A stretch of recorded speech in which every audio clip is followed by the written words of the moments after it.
आज Doubtnut app download करें। Doubtnut पर अपने सभी गणित, रसायन विज्ञान, भौतिक विज्ञान और जीव विज्ञान के डाउट्स का करो सफाया। बस प्रश्न की फोटो खींचो, एक ही प्रश्न को क्रॉप करो और तुरंत वीडियो सोल्यूशन पाओ। अभी डाउनलोड करें। हेलो फ्रेंड्स, हमारा क्वेश्चन है। हमारे इस क्वेश्चन में दो कथन गिवन है और इसके बेसिस पे चार ऑप्शन गिवन है। हमें सेलेक्ट करना कौन सा ऑप्शन हमारा करेक्ट है। तो इस टाइप के क्वेश्चन में जनरली हम कंफ्यूज हो जाते हैं कि हमारा जो है कथन एक का सही स्पष्टीकरण है कि नहीं। इस चीज़ को फाइंड आउट करने में, इस चीज़ को टैकल करने का बेस्ट वे होता है कि सबसे पहले हम सिर्फ और सिर्फ कथन एक को पढ़े, कथन दो को देखे भी नहीं। अगर कथन एक सही हो रहा है तो सही होने के पीछे क्या लॉजिक है, क्या उस लॉजिक को फाइंड आउट करते हैं, फिर दिए गए कारण में मैच करते हैं। अगर मैच करता है तभी हमारा सही स्पष्टीकरण होता है, नहीं तो नहीं होता। तो सबसे पहले हम यहाँ पे कथन एक को पढ़ते हैं। क्या बोला जा रहा है कि दो पिंडों के मध्य प्रत्यास्थ संघट में संघट के बाद पिंडों की सापेक्ष चाल जो है संघट के पहले जो है पिंडों की सापेक्ष चाल के बराबर होती है। तो यहाँ पे सबसे पहले हम यहाँ पे दो पिंड ले लेते हैं। ओके, यहाँ पे दो पिंड ले लेते हैं।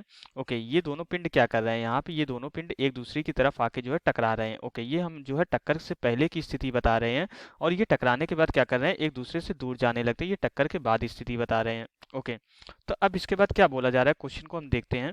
सबसे पहले हम यहाँ पे जो है, यहाँ पे ये जो है ये टक्कर के पहले की स्थिति है, टक्कर के बाद की मान लेते हैं। यहाँ पे जो है ये वाली वस्तु, ये वाला पिंड हमारा जो है इस तरफ जो है किसी वेग से आ रहा है और ये वाला पिंड हमारा इस तरफ किसी वेग से आ रहा है। ओके, तो यहाँ पे मान लेते हैं हमारा जो है ये u1 वेग से आ रहा है और ये u2 वेग से आ रहा है। ओके, और ये टकराने के बाद दोनों जो है एक दूसरे से दूर चले जाते हैं। दोनों टकराने के बाद ये जो है इस डायरेक्शन मान लेते हैं आ जा रहा है।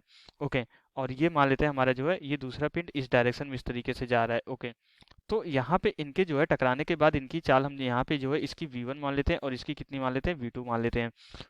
ओके, तो हमें ये बताना है कि जो टकराने से पहले जो है उनकी जो सापेक्ष चाल है टकराने के बाद उनकी सापेक्ष चाल के बराबर होती है। ये हमें चेक करना, और हमारा टक्कर कौन सी है, प्रत्यास्थ टक्कर है, ये भी हमें ध्यान देना है।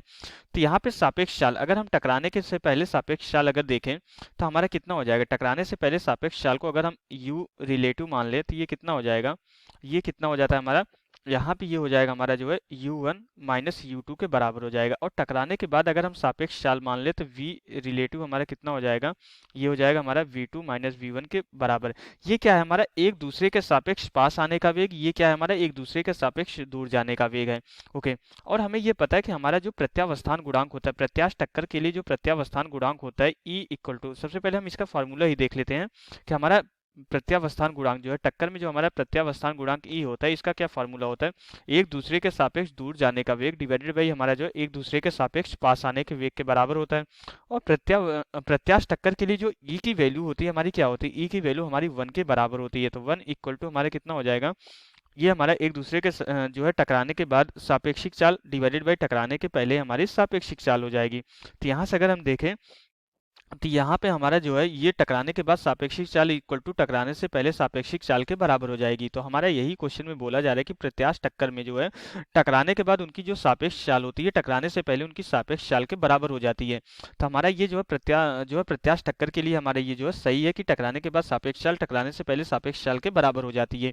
तो यहाँ पे जो हमारा पहला कथन है, ये तो हमारा पहला कथन सही हो जाता है। हमने लॉजिक क्या दिया, हमने लॉजिक को प्रत्यावस्थान गुणांक से सॉल्व किया है, इस लॉजिक। ओके, तो यहाँ पे ये लॉजिक हमने ये दिया। अब अगर हम यहाँ पे कथन दो देखें तो क्या बोला जा रहा है कि प्रत्यास्थ संघट में निकाय का रेखीय संवेग संरक्षित रहता है। तो ये भी कथन हमारा सही है। हमारा जो चाहे वो प्रत्यास्थ टक्कर हो चाहे अप्रत्यास्थ टक्कर हो, किसी भी टाइप के टक्कर के लिए हमारा क्या होता है कि हमारा जो रेखीय संवेग होता है वो हमारा हमेशा संरक्षित रहता है।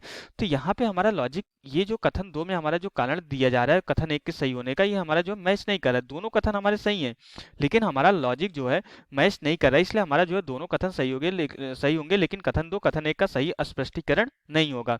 इसलिए यहाँ पे हमारा ये सेकंड ऑप्शन करेक्ट हो जाता है। तो यहाँ से हमारा क्वेश्चन कंप्लीट हो जाता है। Okay, thank you. कक्षा 6 से 12वीं से लेकर नीट, IIT, JEE वो एडवांस के लेवल तक 1 करोड़ से ज्यादा छात्रों का भरोसा। आज ही डाउनलोड करें डाउटनेट ऐप या व्हाट्सएप करें अपने सारे डाउट्स 8400 400 400 पर।